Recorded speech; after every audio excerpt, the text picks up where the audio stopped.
Neste vídeo quero-te mostrar um exemplo de como é que tu podes pensar melhor o teu código no sentido de ele ser reaproveitado. Repara que o exercício que eu aqui tenho é relativamente simples. Eu quero saber se o nome João existe dentro de um array ou de uma coleção chamada names. Eu tenho aqui os nomes. Os nomes poderiam vir a partir de uma base de dados, não importa a sua origem. Eu tenho aqui apresentados desta forma. E eu começo por definir aqui as lógicas que vão determinar se aquilo que eu vou apresentar é um não ou um sim.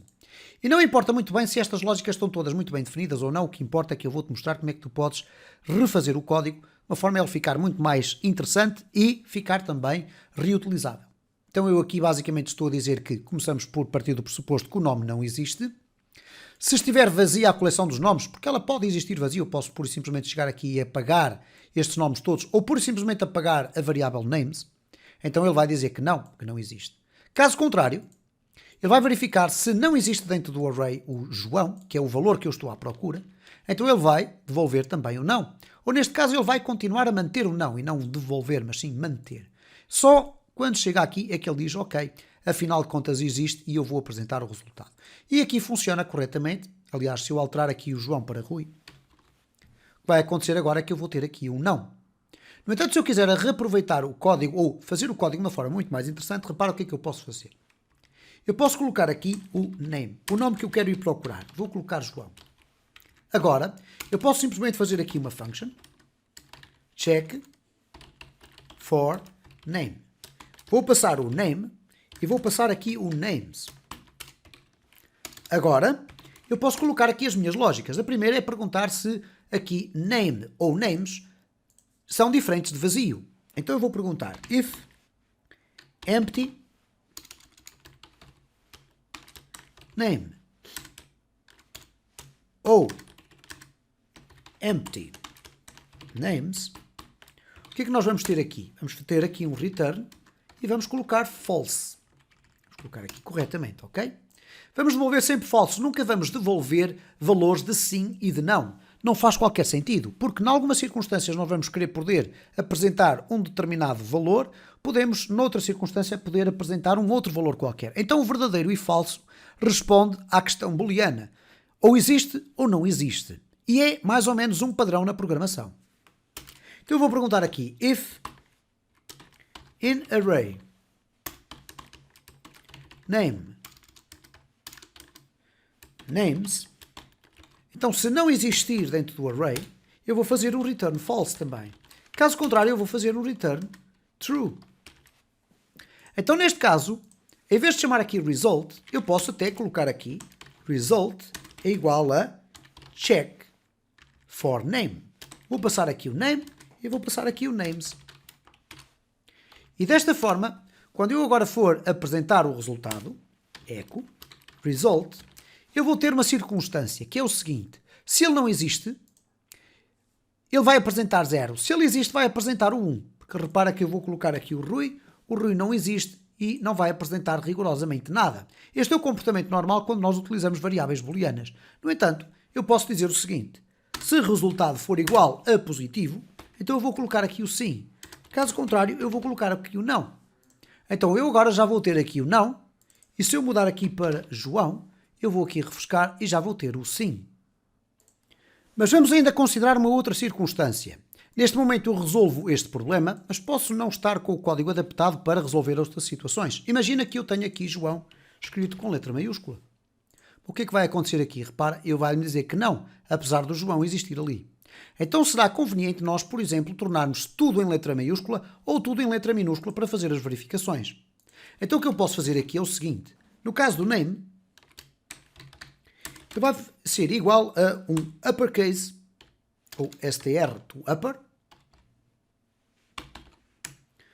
do próprio name. Então eu aqui já estou, independentemente do facto de vir com uppercase ou lowercase, eu já estou a mudar o meu nome para uppercase. Então eu tenho que alterar também todo o meu array para uppercase. Ora, para isso, uma vez que eu posso ter a necessidade de, noutra parte do meu código, ter que alterar todos os caracteres de um array para uppercase, eu posso colocar aqui uma outra function. Array to upper, por exemplo. Eu vou passar aqui o names. Ou então vamos colocar aqui values. E agora o que é que eu posso fazer aqui? Bom, neste caso eu posso fazer um for i igual a 0. Enquanto i for menor do que count de values, eu vou aqui fazer um incremento no i. E agora aqui eu vou colocar toda a parte da alteração do case de cada valor. Então eu vou colocar aqui um tmp igual a um array vazio. E agora posso simplesmente dizer aqui o seguinte. tmp é igual a str to upper de cada um dos valores. Neste caso vamos colocar aqui values de i. No final eu vou devolver este valor. Return tmp. Então eu aqui já posso dizer que o meu names vai passar a ser igual a array to upper de names. O que é que vai acontecer neste caso? Quando o código chega aqui, pedido por este result, ele vai procurar aqui o name e vai alterá-lo para uma string, neste caso de letras maiúsculas. Vai pegar aqui no names e vai alterá-lo para letras maiúsculas, neste caso. E depois vai fazer a análise tendo como pressuposto que aqui já está tudo em maiúsculas e aqui também está tudo em maiúsculas. E repara que esta função é completamente agnóstica, isto é, ela pode receber um array de qualquer tipo, neste caso estamos a falar de um array associativo, ou melhor, de um array com strings, e vai então alterar todos os valores desse array para uppercase. E depois vai devolver um array novo. Então, neste caso, eu vou agora refrescar e ele diz-me, opa, há aqui um problema no nosso código. O inArray está aqui mal. Então, vamos verificar aqui o seguinte.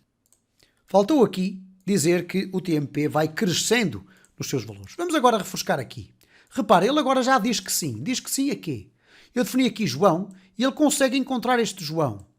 Aliás, eu vou definir aqui Carlos com letras maiúsculas e vou definir aqui Carlos com letras minúsculas. Se eu agora refrescar, ele vai-me devolver sim à mesma. Se eu colocar o Carlos com letra maiúscula, ele vai devolver sim à mesma. Se eu colocar apenas Carlo, ele já me vai devolver não.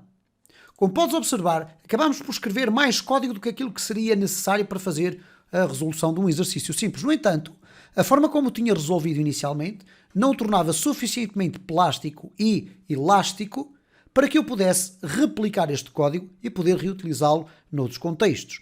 Então é muito importante que por vezes percas mais algum tempo a refazer o teu código que resolve um problema em concreto, no sentido de o reescrever e fazer com que ele possa resolver problemas de uma forma um pouco mais abrangente. Não só poderás estar a criar uma solução mais reutilizável dentro do teu próprio projeto, como também, a determinada altura, teres código que tu podes simplesmente copiar e colar noutros projetos para te resolver problemas semelhantes. Esta é uma das principais funções ou desafios de um programador, que é procurar desenvolver código que seja bem escrito, reutilizável, self-contained, isto é, cada função tem um objetivo específico e desta forma tu podes copiar e aproveitar o teu código noutros contextos das tuas aplicações.